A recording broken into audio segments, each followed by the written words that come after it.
नेत्रों वाले शोक युक्त उस अर्जुन के प्रति भगवान मधुसूदन ने यह वचन कहा, हे अर्जुन, तुमको इस विषम स्थल में यह अज्ञान किस हेतु से प्राप्त हुआ?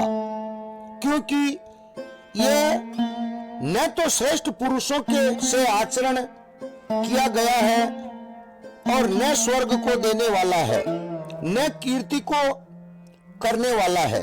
इसलिए हे अर्जुन, नपुंसकता को मत प्राप्त हो, यह तेरे योग्य नहीं है। हे परम तप, तुच्छ हृदय की दुर्बलता को त्याग कर युद्ध के लिए खड़ा हो जा। तब अर्जुन बोले कि हे मधुसूदन, मैं रणभूमि में भीष्म पितामह और द्रोणाचार्य के प्रति किस प्रकार बाणों से युद्ध करूंगा? क्योंकि हे अरिसूदन, ये दोनों ही पूजनीय हैं। इसलिए इन महानुभाव गुरुजनों को न मारकर इस लोक में भिक्षा का अन्न भी भोगना कल्याणकारक समझता हूं। क्योंकि गुरुजनों को मारकर इस लोक में रुधिर से सने हुए अर्थ और काम रूप भोगों को ही तो भोगूंगा। और हम लोग ये भी नहीं जानते कि हमारे लिए क्या करना श्रेष्ठ है, अथवा ये भी नहीं जानते कि हम जीतेंगे या हमको वे जीतेंगे।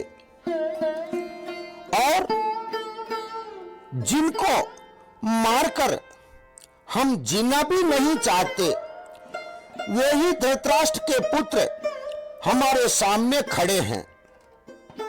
इसलिए कायरता रूप दोष करके उपहत हुए स्वभाव वाला और धर्म के विषय में मोहित चित्त हुआ मैं अपने आप से पूछता हूं, जो कुछ निश्चय किया हुआ कल्याणकारक साधन हो वह मेरे लिए कहिए। क्योंकि मैं आपका शिष्य हूं, इसलिए आपके शरण हुए मेरे को शिक्षा दीजिए।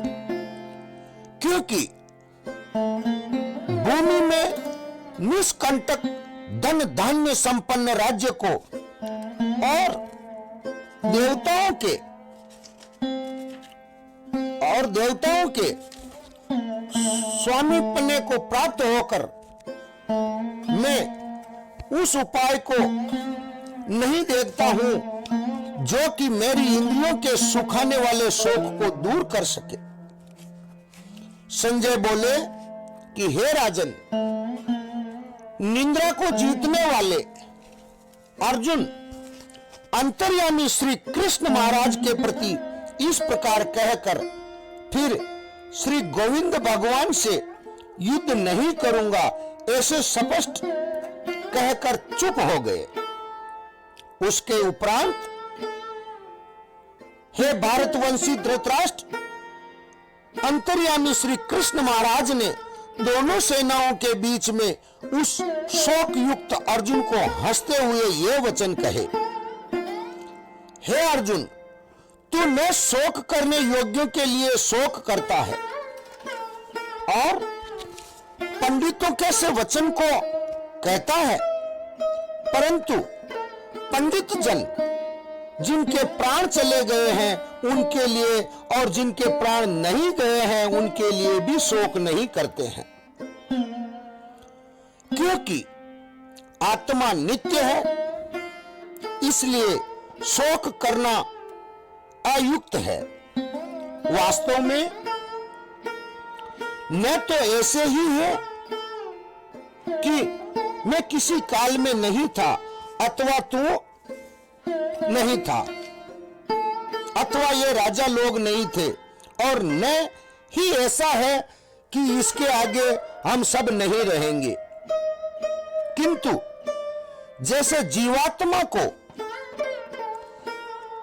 इस देह में कुमार युवा अवस्था और वृद्धावस्था होती है, वैसे ही अन्य शरीर की प्राप्ति होती है। उस विषय में धीर पुरुष मोहित नहीं होता है। अर्थात जैसे कुमार अवस्था, युवा अवस्था और जर्रा अवस्था स्वरूप स्थूल शरीर का विकार अज्ञान से आत्मा में भासता है, वैसे ही एक शरीर से दूसरे शरीर को प्राप्त होना सूक्ष्म शरीर का विकार भी अज्ञान से ही आत्मा में भासता है। इसलिए तत्व को जानने वाला धीर पुरुष इस विषय में नहीं मोहित होता है। हे कुंती पुत्र, सर्दी, गर्मी और सुख दुख को देने वाले इंद्रिय और विषयों के संयोग को क्षण भंगुर और अनित्य है। इसलिए हे भरतवंशी अर्जुन, उनको तू सहन कर, क्योंकि हे पुरुष श्रेष्ठ, दुख सुख को समान समझने वाले जिस धीर पुरुष को ये इंद्रियों के विषय व्याकुल नहीं कर सकते, वह मोक्ष के लिए योग्य होता है। और हे अर्जुन, असत्य वस्तु का अस्तित्व नहीं है और सत्य का अभाव नहीं है।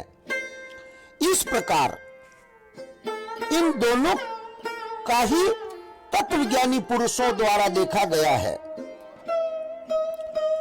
इस न्याय के अनुसार नाश रहित तो उसको जान ही कि जिससे यह संपूर्ण जगत व्याप्त है, क्योंकि इस अविनाशी का विनाश करने को कोई भी समर्थ नहीं है।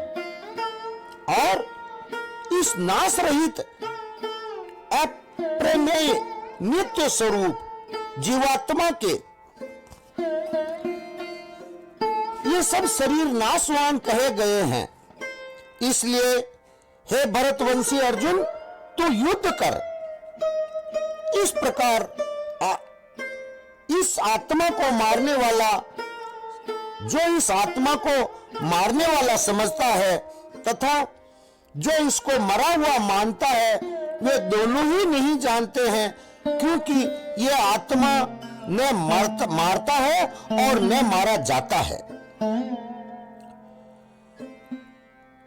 यह आत्मा किसी काल में न जन्मता है और न मरता है, अथवा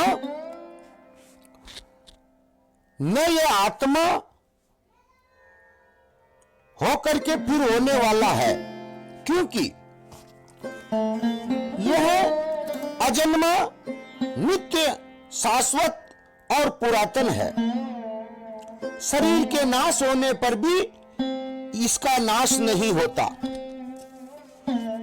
हे प्रथापुत्र अर्जुन, जो पुरुष इस आत्मा को नाश रहित, नित्य, अजन्मा और अव्यय जानता है, वह पुरुष कैसे किसको मरवाता है और कैसे किसको मारता है। और यदि तू कहे कि मैं तो इस शरीर के वियोग का शोक करता हूं, तो यह भी उचित नहीं है, क्योंकि जैसे मनुष्य पुराने वस्त्रों को त्याग कर दूसरे नए वस्त्रों को ग्रहण करता है, वैसे ही जीवात्मा पुराने शरीरों को त्याग कर दूसरे नए शरीरों को प्राप्त होता है। हे अर्जुन, इस आत्मा को शास्त्रादि का नहीं काट सकते और इसको आग नहीं जला सकती और इसको जल गीला नहीं कर सकता, वायु कभी सुखा नहीं सकती, क्योंकि ये आत्मा अछेद्य है, ये आत्मा अदाह है, अक्लेद्य और अशोष्य है, तथा यह आत्मा निसंदेह नित्य, सर्वव्यापक, अचल, स्थिर रहने वाला और सनातन है। यह आत्मा अव्यक्त अर्थात इंद्रियों का अविषय, और यह आत्मा अचिंत्य अर्थात मन का विषय, और यह आत्मा विकार रहित अर्थात न बदलने वाला कहा गया है। इससे हे अर्जुन, इस आत्मा को ऐसा जानकर तू शोक करने योग्य नहीं है, अर्थात तुझे शोक करना उचित नहीं है। यदि तू इसको सदा जन्मने और सदा मरने वाला माने तो भी है अर्जुन, इस प्रकार शोक करने को योग्य नहीं है, क्योंकि ऐसा होने से तो जन्मने वाले की निश्चित मृत्यु और मरने वाले का निश्चित जन्म होना सिद्ध हुआ है। इससे भी तू इस बिना उपाय वाले विषय में शोक करने को योग्य नहीं है। यह भीष्मादिकों के शरीर मायामय होने से अनित्य है, इससे शरीरों के लिए भी शोक करना उचित नहीं है, क्योंकि हे अर्जुन, संपूर्ण प्राणी जन्म से पहले बिना शरीर वाले और मरने के बाद भी बिना शरीर वाले ही है, केवल बीच में ही शरीर वाले प्रतीत होते हैं। फिर उस विषय में क्या चिंता है? हे अर्जुन, यह आत्म तत्व बड़ा गहन है, इसलिए कोई महापुरुष ही इस आत्मा को आश्चर्य की जो देखता है, और वैसे ही दूसरा कोई महापुरुष ही आश्चर्य की जो इसको तत्व को कहता है, और दूसरा कोई ही इस आत्मा को आश्चर्य की जो सुनता है, और कोई कोई सुनकर भी इस आत्मा को नहीं जानता। हे अर्जुन, यह आत्मा सबके शरीर में सदा ही अव्यक्त है, इसलिए संपूर्ण भूत प्राणियों के लिए तू शोक करने को योग्य नहीं है, और अपने धर्म को देखकर भी तू भय करने को योग्य नहीं है, क्योंकि धर्मयुक्त युद्ध से बढ़कर दूसरा कोई कल्याणकारक कर्तव्य क्षत्रिय के लिए नहीं है। हे पार्थ, अपने आप प्राप्त हुए खुले हुए स्वर्ग के द्वार रूप इस प्रकार के युद्ध को भाग्यवान क्षत्रिय लोग ही पाते हैं, और यदि तू इस धर्मयुक्त संग्राम को नहीं करेगा तो स्वधर्म को और कीर्ति को खोकर पाप को प्राप्त होगा, और सब लोग तेरी बहुत काल तक रहने वाली अपकीर्ति को कथन करेंगे, और वह अपकीर्ति माननीय पुरुषों के लिए मरने से भी अधिक बुरी होती है। और जिसके तू बहुत माननीय होकर भी अब तुच्छता को प्राप्त होगा, वे महारथी लोग तुझे भय के कारण युद्ध से उपराम हुआ मानेंगे, और तेरे बैरी लोग तेरे सामर्थ्य की निंदा करते हुए बहुत से न कहने योग्य वचनों को कहेंगे। फिर उससे अधिक दुख क्या होगा?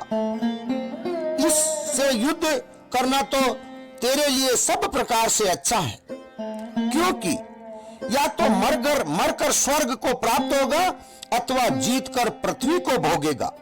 इसलिए हे अर्जुन, युद्ध के लिए निश्चय वाला होकर खड़ा हो। यदि तुझे स्वर्ग तथा राज्य की इच्छा ना हो तो भी सुख दुख लाभ हानि और जय पराजय को समान समझकर उसके उपरांत युद्ध के लिए तैयार हो। इस प्रकार युद्ध करने से तू पाप को प्राप्त नहीं होगा। हे पार्थ, ये बुद्धि तेरे लिए ज्ञान योग के विषय में कही गई है, और इसी को अब निष्काम कर्म योग विषय में सुन। जिस बुद्धि से युक्त हुआ तू कर्मों के बंधन को अच्छी तरह से नाश करेगा, इस निष्काम कर्म योग के आरंभ का अर्थात बीज का नाश नहीं है और उल्टा फल रूप दोष भी नहीं होता। इसलिए इस निष्काम कर्म योग रूप धर्म का थोड़ा भी साधन जन्म मृत्यु रूप महान भय से उद्धार कर देता है। हे अर्जुन, इस कल्याण मार्ग में निश्चयात्मक बुद्धि एक ही है और अज्ञानी पुरुषों की बुद्धियां बहुत भेदों वाली अनंत होती है। हे अर्जुन, जो सकामी पुरुष केवल फल श्रुति में प्रीति रखने वाले, स्वर्ग को ही परम श्रेष्ठ मानने वाले, इससे बढ़कर और कुछ नहीं है ऐसा कहने वाले हैं, वे अविवेकी जन्म रूप कर्म फल को देने वाली और भोग तथा ऐश्वर्य की प्राप्ति के लिए बहुत सी क्रियाओं के विस्तार वाली इस प्रकार की जिस दिखाओ शोभा युक्त वाणी को कहते हैं, उस वाणी द्वारा हरे हुए चित्त वाले तथा भोग और ऐश्वर्य में आसक्ति वाले उन पुरुषों के अंतःकरण में निश्चयात्मक बुद्धि नहीं होती। हे अर्जुन, सब वेद तीनों गुणों के कार्य रूप संसार को विषय करने वाले अर्थात प्रकाश करने वाले हैं। इसलिए तू असंसारी अर्थात निष्काम और सुख दुखादि द्वंद्वों से रहित नित्य वस्तु में स्थित तथा योग क्षेम को न चाहने वाला और आत्मपरायण हो, क्योंकि मनुष्य का सब ओर से परिपूर्ण जलाशय से प्राप्त होने पर छोटे जलाशय में जितना प्रयोजन रहता है, अच्छी प्रकार ब्रह्मा को जानने वाला ब्राह्मण का भी सब वेदों में उतना ही प्रयोजन होता है। अर्थात जैसे बड़े जलाशय के प्राप्त हो जाने पर जल के लिए छोटे जलाशयों की आवश्यकता नहीं रहती, वैसे ही ब्रह्मानंद की प्राप्ति होने पर आनंद के लिए वेदों की आवश्यकता नहीं रहती। इससे तेरा कर्म करने मात्र में ही अधिकार होवे, फल में कभी नहीं, और तू कर्मों के फल की वासना वाला भी मत हो तथा तेरी कर्म न करने में भी प्राप्ति न होवे। हे धनंजय, आसक्ति को त्याग कर तथा सिद्धि और असिद्धि में समान बुद्धि वाला होकर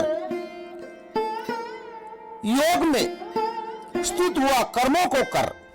यह समतत्व भाव ही योग नाम से कहा जाता है। इस समतत्व रूप बुद्धि योग से सकाम कर्म अत्यंत तुच्छ है। इसलिए हे धनंजय, समतत्व बुद्धि योग का आश्रय ग्रहण कर, क्योंकि फल की वासना वाले अत्यंत दीन है। समतत्व बुद्धि युक्त पुरुष पुण्य पाप दोनों को इस लोक में ही त्याग देता है, अर्थात उनसे लिपायमान नहीं होता। इससे समतत्व बुद्धि योग के लिए ही चेष्टा कर। यह समतत्व बुद्धि रूप योग ही कर्मों में चतुरता है, अर्थात कर्म बंधन से छूटने का उपाय है, क्योंकि बुद्धि योग युक्त ज्ञानी जन कर्मों से उत्पन्न होने वाले फल को त्याग कर जन्म रूप बंधन से छूटे हुए निर्दोष अर्थात अमृतमय परम पद को प्राप्त होते हैं। हे अर्जुन, जिस काल में तेरी बुद्धि मोह रूप दलदल को बिल्कुल तर जाएगी, तब तू सुनने योग्य और सुने हुए को वैराग्य को प्राप्त होगा। जब तेरी अनेक प्रकार से सिद्धांतों को सुनने से विचलित हुई बुद्धि परमात्मा के स्वरूप में अचल और स्थिर ठहर जाएगी, तब तू समतत्व रूप योग को प्राप्त होगा। इस प्रकार भगवान के वचनों को सुनकर अर्जुन ने पूछा कि हे केशव, समाधि में स्थित स्थिर बुद्धि वाले पुरुष का क्या लक्षण है, और स्थिर बुद्धि पुरुष कैसे बोलता है, कैसे बैठता है, कैसे चलता है। उसके उपरांत श्री कृष्ण महाराज बोले कि हे अर्जुन, जिस काल में ये पुरुष मन में स्थित संपूर्ण कामनाओं को त्याग देता है, उस काल में आत्मा से ही आत्मा में संतुष्ट हुआ स्थिर बुद्धि वाला कहा जाता है तथा दूसरों की प्राप्ति में उद्वेग रहित है। मन जिसका और सुखों की प्राप्ति में दूरी हो गई है, सप्रहा जिसकी तथा नष्ट हो गए हैं, राग भय और क्रोध जिसके, ऐसा मुनि स्थिर बुद्धि कहा जाता है। जो पुरुष सर्वत्र स्नेह रहित हुआ, उन शुभ तथा अशुभ वस्तुओं को प्राप्त होकर न प्रसन्न होता है और न द्वेष करता है, उसकी बुद्धि स्थिर है। और कछुआ अपने अंगों को जैसे समेट लेता है, वैसे ही यह पुरुष जब सब ओर से अपनी इंद्रियों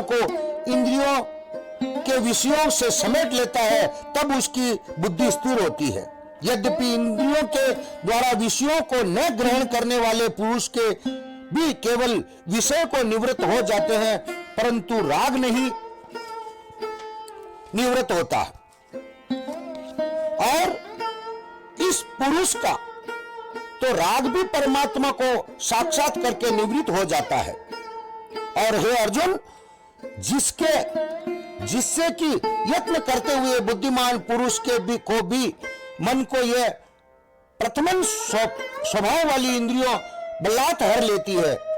इसलिए मनुष्य को चाहिए कि उन संपूर्ण इंद्रियों को वश में करके समाहित चित्त हुआ मेरे परायण स्थित होवे, क्योंकि जिस पुरुष के इंद्रियां वश में होती है, उसकी ही बुद्धि स्थिर होती है। हे अर्जुन, मन सहित इंद्रियों को वश में करके मेरे पारायण न होने से मन के द्वारा विषयों का चिंतन होता है, और विषयों को चिंतन करने वाली पुरुष की उस विषयों में आसक्ति हो जाती है, और आसक्ति से उन विषयों की कामना उत्पन्न होती है, और कामना में विघ्न पड़ने से क्रोध उत्पन्न होता है। क्रोध से अविवेक अर्थात मूढ़ भाव उत्पन्न होता है, और अविवेक से स्मरण शक्ति भ्रमित हो जाती है, और स्मृति के भ्रमित हो जाने से बुद्धि अर्थात ज्ञान शक्ति का नाश हो जाता है। और बुद्धि के नाश होने से यह पुरुष अपने श्रेय साधन में से गिर जाता है। परंतु स्वाधीन अंतःकरण वाला पुरुष राग द्वेष से रहित अपने वश में की हुई इंद्रियों द्वारा विषय को भोगता हुआ अंतःकरण की प्रसन्नता अर्थात स्वच्छता को प्राप्त होता है। उस निर्मलता के होने पर सबके संपूर्ण दुखों का अभाव हो जाता है, और उस प्रसन्न चित्त वाले पुरुष की बुद्धि शीघ्र ही अच्छी प्रकार स्थिर हो जाती है।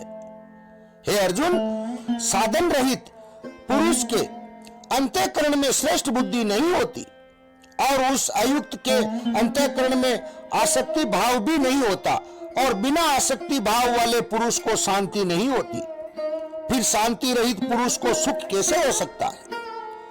क्योंकि जल में वायु नाव को जैसे हर लेता है, वैसे ही विषयों में विचरती हुई इंद्रियों के बीच में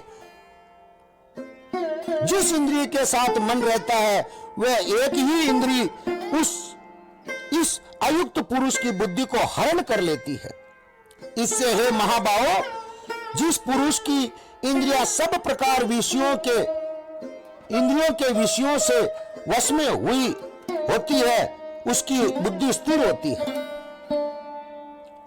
और हे अर्जुन, संपूर्ण भूत प्राणियों के लिए जो रात्रि है, उस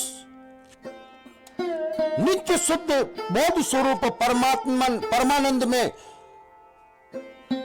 भगवत को प्राप्त हुआ योगी पुरुष जागता है, और जिस नाशवान क्षण भंगुर सांसारिक सुखों में सब भूत प्राणी जागते हैं, तत्व को जानने वाले मुनि के लिए वह रात्रि है।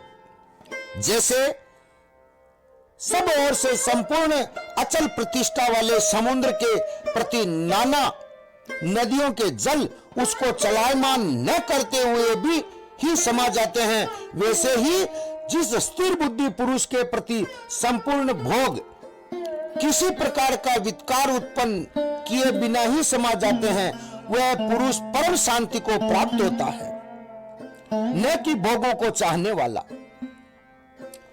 क्योंकि जो पुरुष संपूर्ण कामनाओं को त्याग कर ममता रहित और अहंकार रहित सप्रहा रहित हुआ बरतता है, वह शांति को प्राप्त होता है।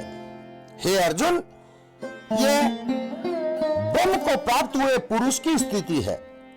इसको प्राप्त होकर योगी कभी मोहित नहीं होता और अंत काल में भी इस निष्ठा में स्थित होकर ब्रह्मानंद को प्राप्त हो जाता है। इति श्रीमद् भागवते उपनिषदे ब्रह्म विद्यायां तथा योग शास्त्र विषयक श्री कृष्ण और अर्जुन के संवाद में सांख्य योग नामक दूसरा अध्याय समाप्त। भक्त मित्रों, हमारा ये चैनल जीपी ज्ञान धारा, इसको सब्सक्राइब करें और बेल घंटी को जरूर दबावें, ताकि आने वाला श्रीमद् भगवद गीता का सरल पाठ आप तक जल्दी से जल्दी पहुंचे। चैनल को सब्सक्राइब जरूर करें, लाइक करें और हमारा साथ देवें। बोलो सच्चिदानंद भगवान।